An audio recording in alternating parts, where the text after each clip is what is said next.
গত কিছুদিনের মধ্যে 17 থেকে 18টা ধর্ষণের নিউজ আমরা শুনেছি, যেখানে চতুর্থ শ্রেণীতে পুরো একটা ছাত্রী সে শহীদ মিনারে ফুল দিতে গিয়ে ধর্ষণ হয়েছে, বাসে স্বামীর স্ত্রীকে ধর্ষণ, মা মেয়েকে ধর্ষণ, একসাথে মায়ের কাছ থেকে মেয়েকে কেড়ে নিয়ে গিয়ে ধর্ষণ।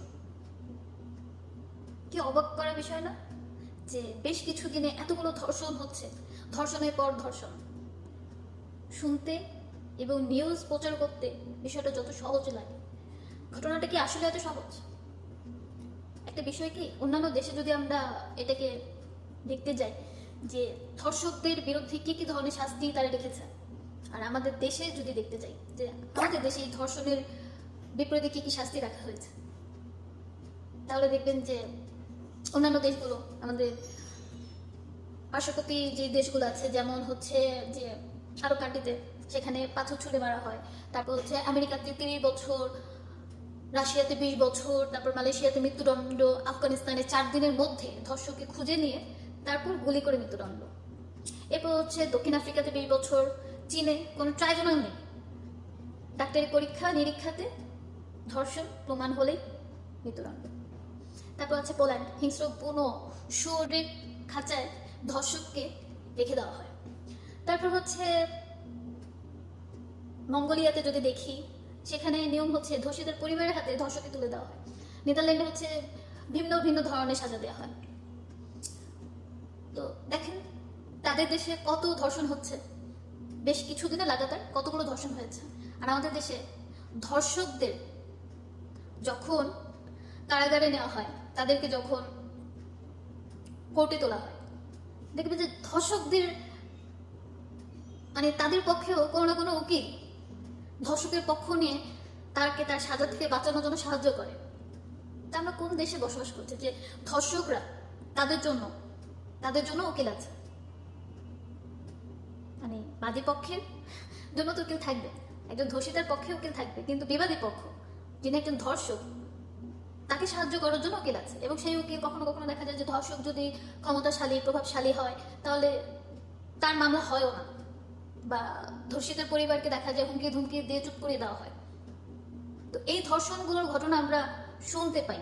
কখনো কখনো তো দেখা যায় ধর্ষণ হওয়া মেয়েটা, তার পরিবার যখন তাকে বলে চুপ হয়ে যেতে, তাকে ভবিষ্যতে বিয়ে দেওয়া যাবে না, সমাজে মানুষ তার দিকে আঙুল তুলবে, কতটা লজ্জার বিষয় যে একজন ধর্ষিতাকে লুকিয়ে থাকতে হবে। সে ধর্ষণের শিকার হয়েছে, তাকে তার বিষয়ে সে নিজের জন্য, নিজের বিচার চাওয়ার জন্য সমাজে মানুষের কাছে মুখ খুলতে পারবে না। কেন? কারণ তার পরিবারে মানিজ্জত যাবে, তাকে কোনো ছেলে মেনে নেবে না, কোনো ছেলের পরিবার তাকে মেনে নেবে না, তার ভালো জায়গায় বিয়ে হবে না। আর যদি বিবাহিত হয়ে থাকে তাহলে তার স্বামী তাকে ছেড়েও চলে যায়। এমনও অনেক ঘটনা আছে। একজন ধর্ষিতার আসলে দোষ কি? আমরা নারীরা সব করতে পারি, তাই না? আমরা নারীরা প্রতারণা করতে পারি, আমরা নারীরা ছেড়ে দিয়ে চলে যেতে পারি, আমরা এক বাচ্চার মা হয়েও নিজের সন্তানকে ছেড়ে, সংসার ছেড়ে চলে যেতে পারি। কিন্তু একটা দিক থেকে আপনারা পুরুষরা আসলে খুবই নিরাপদ, কারণ আপনারা রাত, মধ্যরাত, সন্ধ্যা, দিন, দুপুর, বাস, ট্রাক, যে কোনো ভাবে আপনার ট্রাভেল করতে পারেন, যখন তখন করতে পারেন। কিন্তু আমরা নারীরা এটা পারি না। কেন? কারণ আমাদের ধর্ষণ হওয়ার একটা ভয় থাকে। শুধু কি ঘরের বাহিরের লোকদের কাছে আমরা ধর্ষণ হই? এমন অনেক ঘটনা আছে যে নিজের পরিবারের কাছেও আমরা অনেক মেয়েরা নিরাপদ নই। এই বিষয়গুলো সচেতন হতে হবে। কখনো কখনো কোনো নারী যখন ছোটবেলায় এই ধরনের কোনো কিছু ফেস করে, বাবা মার কাছে যদি বলে, তখন তারা এই বিষয়টা একদম এড়িয়ে যায়। কেন? কারণ সমাজ তাকে ওইভাবে মেনে নিবে না। আসলে অন্যান্য দেশের সাথে যদি আমাদের দেশে ধর্ষকের শাস্তি তুলনা করে দেখতে যাই, তাহলে আমার মনে হয় যে শাস্তির ব্যবস্থাটা পরিবর্তন হওয়া উচিত। যদি এইটার পরিবর্তন আসে, তাহলে মনে হয় ধর্ষণের সংখ্যা অনেক কমে যাবে। শুধু ধর্ষণ না, আমরা নারীরা আসলে অনেক কিছুর হাত থেকে বেঁচে যাব। কখনো কখনো দেখা যায় আমাদের দূরের রিলেটিভ, আমাদের পরিচিত বা কাছের বা রক্তের সম্পর্কের মানুষগুলোর হাতেও আমরা মেয়েরা নিরাপদ নই। যেমন ছোট বাচ্চারা, তখন তারা ভয়ে কিছু বলতে পারে না, পরিবারের কাছে এই বিষয়গুলো বলতে পারে না, এবং তারা অনেক কিছু ফেস করে। এটা তো বন্ধ হওয়া উচিত, এটা নিয়ে কথা বলা উচিত। এটা কোনো লজ্জার বিষয় না, এটা প্রতিবাদ করার বিষয়, এটার জন্য একটা শাস্তির ব্যবস্থা হওয়ার বিষয়। আমরা নারীরা কি এভাবে চুপ থাকবো? এভাবে কি ধর্ষণের পর ধর্ষণ হতে থাকবে? আর কত নারী ধর্ষণ হলে আমাদের দেশে আইন ব্যবস্থা আরো কঠোর হবে, কতটা ধর্ষণ হওয়ার পর আমাদের দেশের এই ধর্ষকদের বিরুদ্ধে আইনি ব্যবস্থা একটা পরিবর্তন, কঠিনমূলক শাস্তি হবে, কোনো ধর্ষকের পক্ষে কোনো উকিল থাকবে না। এটা আরো কত নারী ধর্ষণ হওয়ার পর হবে। আমি সেই সব উকিলদেরকে প্রশ্ন করতে চাই যে একজন ধর্ষকের পক্ষে আপনারা কিভাবে দাঁড়ান।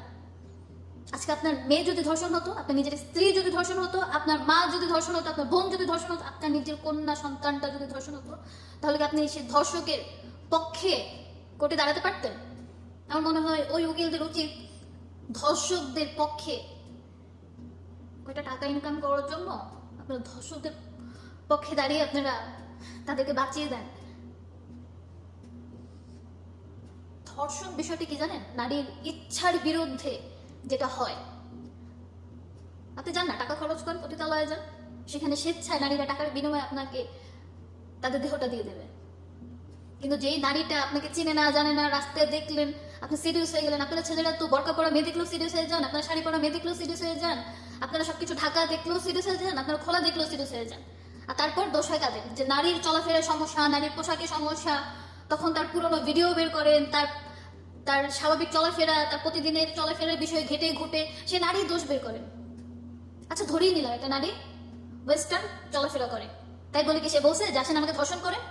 ধর্ষণ বিষয়টা কি? যে আপনি সেই নারীর ইচ্ছার বিরুদ্ধে আপনি তাকে ফিজিক্যালি,